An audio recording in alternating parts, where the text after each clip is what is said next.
L'Union soviétique, comme tous les États épris de paix dans le monde, ne peut se défendre de sentir une certaine alarme devant cette guerre qui est dans sa 6e année en Algérie. Cette alarme est parfaitement compréhensible, car à notre époque, où la détente internationale revêt une importance particulière, ainsi que la consolidation de la paix générale, le règlement pacifique et juste du problème algérien est d'autant plus urgente. Les sympathies de l'Union soviétique ont toujours été et seront toujours du côté des peuples qui luttent contre le colonialisme, qui luttent pour leur indépendance et leur liberté nationale. L'Union soviétique ne l'a jamais caché. Le chef du gouvernement soviétique, Khrouchtchev, déclarait le 18 septembre dernier à la séance de l'Assemblée générale, je cite, « L'Union soviétique éprouve la plus sincère sympathie et a la plus entière compréhension pour tous les peuples qui, sur les divers continents, défendent leur liberté et leur indépendance nationale. Je crois que notre position, disait Khrouchtchev, correspond entièrement au principe de la Charte de l'Organisation des Nations Unies, dont la pierre angulaire est la reconnaissance du droit des peuples à une existence et à un développement libre et indépendant. » Fin de la citation. L'expérience du passé a clairement prouvé que les efforts faits pour régler des questions telles que la question algérienne, au mépris de la volonté des peuples et par la force, sont voués à l'échec et provoquent l'aggravation de la situation.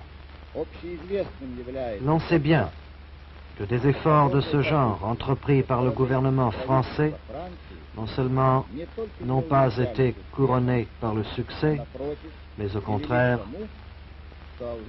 ont eu pour résultat de donner une portée encore plus grande à la guerre d'Algérie. Tout cela nous amène à la conclusion que la seule voie prometteuse vers le règlement du problème algérien et l'établissement d'une paix véritable dans la partie septentrionale du continent d'Afrique est la reconnaissance à la population de l'Algérie du droit à la libre disposition. En résultat de quoi, les liens étroits forgés par l'histoire entre la France et l'Algérie seront édifiés sur une base nouvelle et mutuellement acceptable dans de véritables conditions de bonne volonté et d'égalité de droit. C'est ce genre de solution du problème algérien qu'appuie la majorité des États membres des Nations Unies, qui ont souvent parlé dans ce sens au cours de l'examen de la question algérienne en Assemblée générale et en dehors des Nations Unies, et se sont prononcés en faveur d'une solution juste et démocratique du problème algérien sur une base pacifique. On sait que déjà la conférence de Bandung des pays d'Asie et d'Afrique, en avril 1955, s'exprimait en faveur d'une solution rapide du problème algérien par des moyens pacifiques. La première conférence des États indépendants d'Afrique, qui se tint à Accra en avril 1958, exigea également la fin immédiate de la guerre d'Algérie et un règlement juste et pacifique. Enfin, la conférence des États indépendants d'Afrique à Monrovia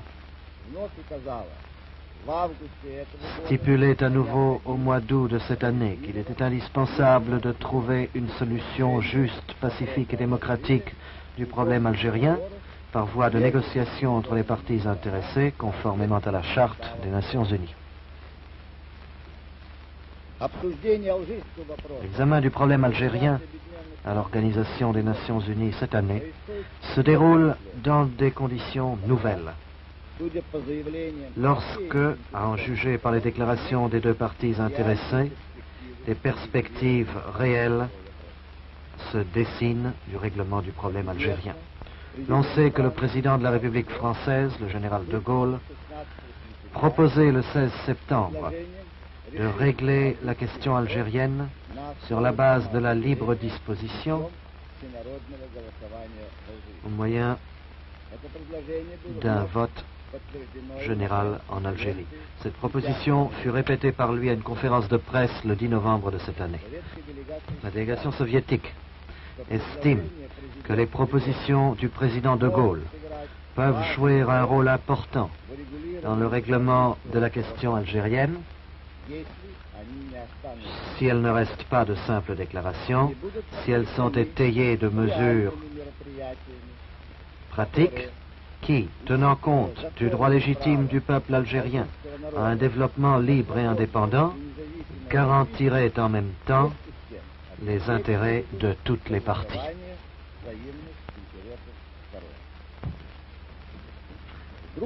D'autre part, on sait aussi que les propositions du président de Gaulle ont suscité un écho favorable du côté algérien. Selon les communiqués publiés par la presse,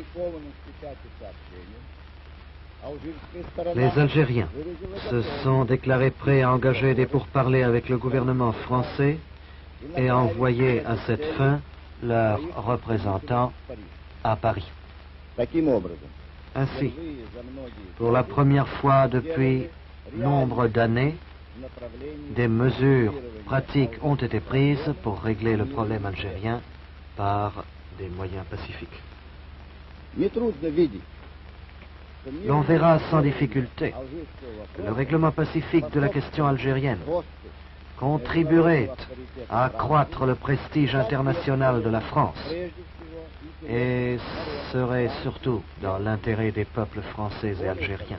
Bien plus, le règlement pacifique de la question algérienne serait dans l'intérêt de tous les peuples épris de paix, contribuerait à assainir la conjoncture internationale et assurerait une paix durable et la sécurité des peuples du monde. Messieurs,